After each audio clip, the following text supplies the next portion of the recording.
Today, we're unsealing a new indictment charging Wedding with 2 additional counts of witness tampering and intimidation, murder, money. 17 a.m., Harris County, Texas. Federal agents surrounded a structure that did not appear on any hospital registry. No medical license, no accreditation, no oversight. Inside, refrigeration units hummed in darkness. What they found was not a clinic. It was a vault of human remains. 250 preserved human hearts. No documentation, no consent forms, no chain of custody. A Somali national would confess within hours. But the question that haunted investigators was darker. Where did the hearts come from? The facility sat on the eastern industrial edge of Houston, surrounded by shipping warehouses and trucking depots. For 3 years, neighbors reported refrigerated trucks arriving after midnight. No signage identified the building. No staff entered during daylight. Security cameras covered every approach. When local code enforcement attempted inspections, they were turned away with documentation claiming federal research exemptions. Those exemptions were fabricated. The FBI's Biological Crimes Unit received an anonymous tip in September 2025. A former employee described conditions inside that violated every protocol governing human tissue storage. The tip included photographs, rows of glass containers, hearts suspended in preservative solution, handwritten labels with codes, not names, no institutional review board approval, no bioethics oversight, no connection to any accredited research program. Agents began surveillance on October 2nd. They documented delivery patterns. Refrigerated trucks arrived from 3 cities, El Paso, San Antonio, and Laredo. All border regions' manifests listed the cargo as medical supplies. Thermal imaging revealed the building's interior was maintained at 38 degrees F. Commercial-grade morgue temperature financial records showed the facility. Received wire transfers from accounts in Mogadishu, Dubai, and Istanbul. Over 14 months, $18 million moved through shell companies registered in Delaware and Nevada. The amounts matched no legitimate medical research budget. ICE Homeland Security investigations joined the case on October 19th when transaction analysis revealed connections to individuals on federal watch lists. 3 names appeared repeatedly in encrypted communications. One was Abdirahman Khalif Osman, a Somali national who entered the United States on a medical research visa in 2019. His credentials claimed affiliation with a Mogadishu hospital that ceased operations in 2017. The visa was fraudulent. He had been living in Houston under a false identity, operating the facility through a network of shell entities. The operation was not isolated. Agents traced similar facilities to Detroit and Minneapolis. Smaller operations, fewer specimens, but the same financing structure, the same encrypted communications, the same absence of regulatory compliance. If you are still watching, tap like so more people see how deep this network runs. This was not a rogue individual. This was infrastructure. By November 8th, federal prosecutors had assembled evidence for simultaneous raids across 3 states. The scale required coordination between FBI field offices, ICE tactical units, and the Texas Department of Public Safety. U.S. attorneys in Houston, Detroit, and Minneapolis synchronized warrant executions. The operation was designated cardiac breach. Briefings took place in a secure facility outside Houston on November 14th. Maps covered the walls. Red markers indicated the primary target in Harris County. Blue markers showed 2 secondary locations in Detroit's eastern industrial zone and a Minneapolis storage unit complex near the airport. Agents reviewed floor plans obtained through covert entry weeks earlier. The Houston facility had reinforced doors, a central refrigeration chamber, and a separate office wing with encrypted server equipment. Intelligence suggested Osman spent nights on site sleeping in a back room. He was not expected to resist violently, but the presence of substantial financial assets meant flight risk was extreme. The tactical plan called for pre-dawn execution. Darkness, surprise, simultaneous breach at all 3 locations. FBI hostage rescue team members would lead entry in Houston due to the facility's fortified structure. ICE agents would secure the Detroit and Minneapolis sites. Texas Rangers would establish perimeter containment in Houston and coordinate with local law enforcement to prevent media leaks before arrests were completed. November 16th, 4:04 a.m., agents assembled in staging areas 1 mile from each target. In Houston, 27 federal agents and 12 Texas Rangers moved into position. The air was cold, unusual for mid-November. In southeast Texas, fog rolled off nearby Bayous, concealing the tactical convoy's approach. Engines idled low. No lights, no sirens. At 4:17 a.m., the order came through. Encrypted radios. Execute.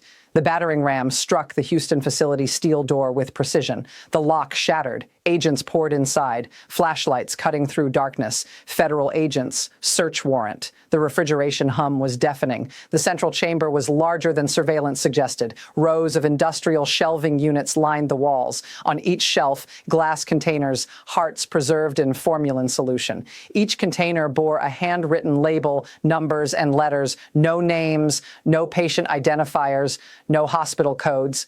Agents counted as they documented. 50 containers on the first row, 60 on the second. The numbers climbed 250 total. Each heart carefully preserved, each one representing a human life. But whose? In the office wing, agents found Abdul Rahman Khalif Osman seated at a desk, hands raised. He did not resist. He did not speak. On the desk, 3 encrypted phones, a laptop displaying financial spreadsheets. In the corner, a safe built into the wall. Agents used a portable drill to breach it. Inside, $470,000 in cash bundled in plastic wrap, ledgers with coded entries, passports from Somalia, Kenya, and Turkey under different names, and a handwritten list, 32 names, dates beside each city's Sudat, Matamoros, Reynosa, Tirana, all border cities, all known human trafficking corridors. In Detroit, agents breached a warehouse near the riverfront at the same moment. 68 preserved organs, hearts, kidneys, livers, no documentation. A refrigerated truck was parked inside, engine running, ready for departure. The driver, a Kenyan national, was arrested attempting to flee through a rear exit in Minneapolis. The storage unit contained 23 hearts and a mobile embalming station. A Somali man was found destroying documents in a barrel fire behind the units. Agents extinguished the fire and recovered partially burned shipping invoices. The invoices listed destinations in Europe and the Middle East. Back in Houston, forensic teams began the meticulous process of cataloging evidence. Each heart was photographed, tagged, and logged. Medical examiners were brought in to assess the specimens. Preliminary analysis suggested the hearts had been harvested within the last 18 months. Some showed signs of recent preservation, others had been stored longer. But the condition of the tissue raised immediate questions. These were not donations from registered organ banks. These were not specimens from accredited medical schools. The procurement methods were unknown. The consent status was unknown. The identities of the deceased were unknown. Investigators turned to the ledgers. The codes began to make sense. Each entry corresponded to a transaction. Dates of acquisition, amounts paid, destination cities. One entry read 37M AB 14M CJ 18K. Agents interpreted it as specimen 37 male blood type AB acquired March 14th from CU HERS. Payment $18,000. Another 82FO 22 John M1 MT 22K specimen 82 female blood type O acquired June 22nd from Matamoros. Payment $22,000. The prices varied based on blood type and organ quality. Rare blood types commanded higher payments. The operation was a market human hearts as commodities. The encrypted phones yielded critical intelligence.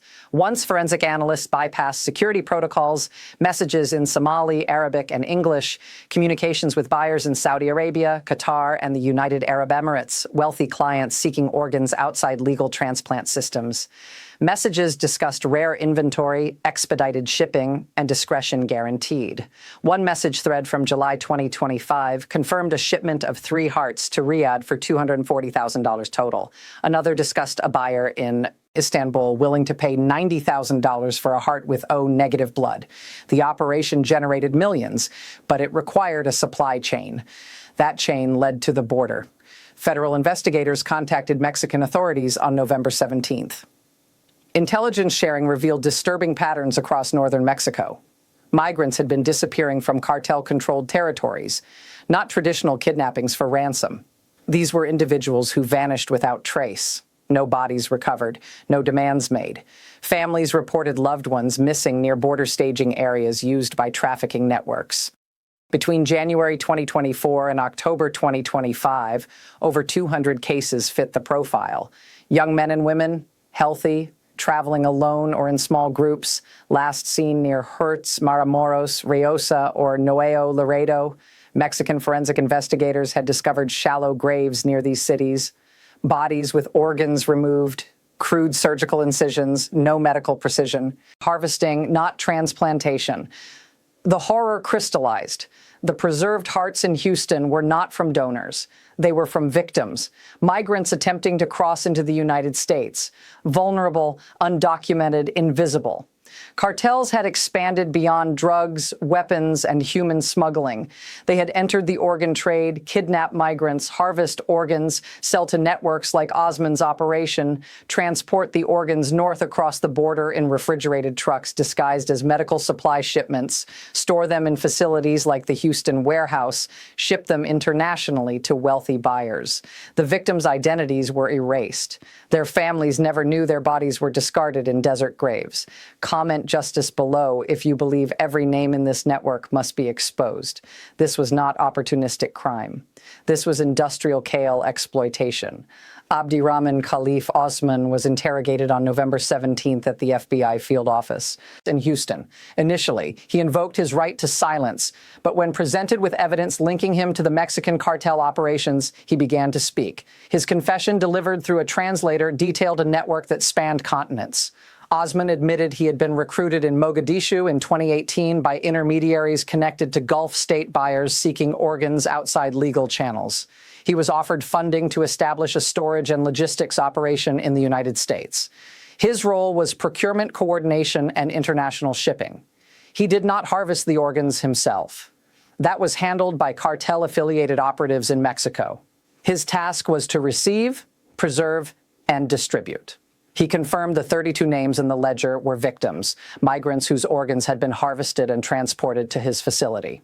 He claimed he did not know their full identities.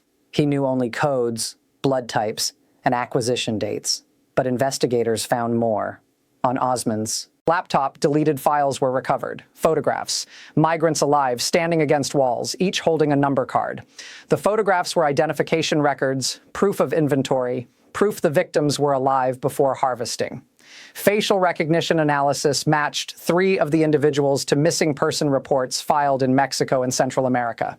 One was a 24-year-old Honduran man last seen in Reynosa in April 2025. Another was a 19-year-old Salvadoran woman who disappeared near Matamoros in June. The third was a 31-year-old Guatemalan father of 2 who vanished outside Jur in August. Their families had been searching. Now they had answers, but the answers brought no relief. The investigation expanded rapidly. Financial forensic teams traced the $18 million in wire transfers. The funds originated from accounts controlled by individuals in Riyadh and Dubai. Wealthy private citizens, business executives, individuals with no criminal records, but connections to underground medical facilitators. These were not desperate patients on transplant waiting lists. These were individuals who could afford to bypass legal systems entirely, who valued convenience and discretion over ethics, who paid premium prices for organs harvested from the vulnerable. The buyers knew. They had to know. No legitimate transplant cost $90,000 in cash routed through shell companies. They were complicit. They created the demand that fueled the supply chain. Arrests followed across borders. On November 21st, ICE agents in Detroit arrested 4 individuals connected to the warehouse operation. 2 Somali nationals, 1 Kenyan, and 1 Ethiopian. All had entered the United States on student or medical visas, later determined to be fraudulent. In Minneapolis, 3 more arrests. The man caught burning documents was identified as a logistics coordinator who arranged shipping to European buyers. On November 23rd, Mexican federal police raided locations in Hertz and Matamoros linked to the cartel operatives who handled harvesting. 14 suspects were detained. Evidence recovered included surgical tools, refrigeration units, and vehicles used to transport victims. Internationally, cooperation proved more difficult. Saudi and Emirati authorities were contacted regarding the buyers identified in Osman's communications. Responses were delayed. Diplomatic channels became obstacles. Extradition requests were filed but faced resistance. The buyers had resources, they had legal teams, they had influence. Some names were politically connected. Others controlled significant wealth. Accountability at that level remained uncertain. In the United States, federal prosecutors moved swiftly. Abdulrahman Khalif Osman was charged with conspiracy to commit murder, unlawful procurement of human organs, international trafficking, wire fraud, and immigration violations. 14. Co-conspirators across 3 states faced similar charges. Asset forfeit actions were initiated against properties, vehicles, and financial accounts linked to the operation. The cash seized totaled over $900,000. Additional assets abroad were frozen pending international legal coordination. If this shocks you, imagine what remains hidden in other facilities investigators have not yet found. TAP liked to push this story further. The medical community reacted with horror. Professional organizations issued statements condemning the operation. The American Medical Association called for stricter oversight of tissue procurement and storage facilities. Bioethics experts demanded federal legislation closing loopholes that allowed unlicensed entities to operate under false research claims. Congressional members from Texas, Michigan, and Minnesota announced hearings. Questions focused on how the facilities operated for years without detection, how fraudulent visas were approved, how shell companies concealed ownership, how international wire transfers escaped scrutiny. The human cost extended beyond the 32 confirmed victims. Investigators believe the number is higher. The ledgers contain codes for over 80 transactions. Not all specimens were recovered. Some had already been shipped internationally. Some may have been stored in locations not yet discovered. Families across Central America now face the possibility that their missing loved ones were victims of this network. Mexican authorities began the process of attempting to match the recovered hearts with missing persons through DNA analysis. The process would take months. Many families might never receive confirmation. Communities along the southern border expressed devastation. Migrant advocacy groups had warned for years about disappearances in cartel territories. Reports were dismissed or ignored. Now the full scale of exploitation was undeniable. Migrants were not just trafficked for labor or smuggling. They were harvested, their bodies commodified, their lives reduced to transactions in a ledger. The cruelty was methodical, the perpetrators calculated, the buyers indifferent. Trust in institutions weakened further. How did this network operate for years without detection? The FBI acknowledged that the operation's use of encrypted communications and shell companies delayed discovery. The fraudulent research exemption claims prevented local inspections. The international nature of financing obscured transaction patterns until advanced forensic analysis was applied. But critics argued the system failed. Migrants disappeared. Families reported. Red flags existed. Yet the network grew. On December 3rd, the U.S. Department of Justice held a press conference in Washington. The Assistant Attorney General for the Criminal Division detailed the scope of the operation and the ongoing investigation. Charges had been filed, assets had been seized. International cooperation was continuing, but the message was clear. This was not an isolated case. Organ trafficking networks exist. They exploit the vulnerable. They rely on secrecy and international borders to evade accountability. The fight to dismantle these networks was just beginning. The facility in Houston was dismantled. The hearts were transferred to federal custody for further analysis and potential identification efforts.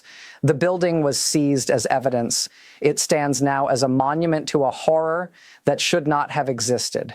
250 lives, 250 families, 250 futures erased. Not by accident, not by tragedy, by design, by greed, by a market that valued profit over humanity. Abd Rahman Khalif Osman's trial is scheduled for April 2026. He faces life in prison without parole if convicted on all counts. His co-conspirators await trial in federal facilities across the country. Extradition efforts for international buyers continue, but justice delayed is justice uncertain. The victims remain nameless in many cases. Their families remain in anguish. The system that allowed this to flourish remains vulnerable. This story exposes a darkness that exists in the shadows of globalization, where wealth can purchase anything, where borders are porous to crime but barriers to justice, where human life is inventory. The preserved hearts in that Houston warehouse were not medical specimens. They were evidence of a betrayal of the vulnerable by the powerful, a betrayal of morality by markets, a betrayal of humanity by those who saw profit in death. Comment your thoughts below. Say what you really think about networks that trade human lives like commodities. Hit like so this story escapes algorithms that bury uncomfortable truths. Share this with someone who believes the system protects the vulnerable. They need to see how deep exploitation runs. The fight continues. It continues in courtrooms where prosecutors seek justice for the nameless. It continues at borders where advocates demand protection for migrants. It continues in legislative chambers where laws must be strengthened. But it only succeeds if people refuse to look away, if awareness becomes action, if outrage becomes accountability. The FBI and ICE exposed one facility, but the question remains, how many others exist? How many more victims are stored in unmarked warehouses? How many buyers remain untouched? This is only the beginning. The network is larger than one man in Houston. It spans continents. It involves cartels, traffickers, corrupt officials, and wealthy buyers who believe their money places them above morality. Every exposed node reveals 10 more connections. Every arrest raises 10 more questions. The 250 hearts in Harris County were not the total. They were a fraction. And until the demand is eliminated, until buyers face consequences equal to their crimes, the supply chain will adapt. It will move, it will hide, but it will not stop. Not unless people like you demand it stops. Your engagement matters, your awareness matters, your refusal to accept this as inevitable matters. Comment no more if you believe this ends now. Share so silence no longer protects them. The fight continues and it needs you to speak.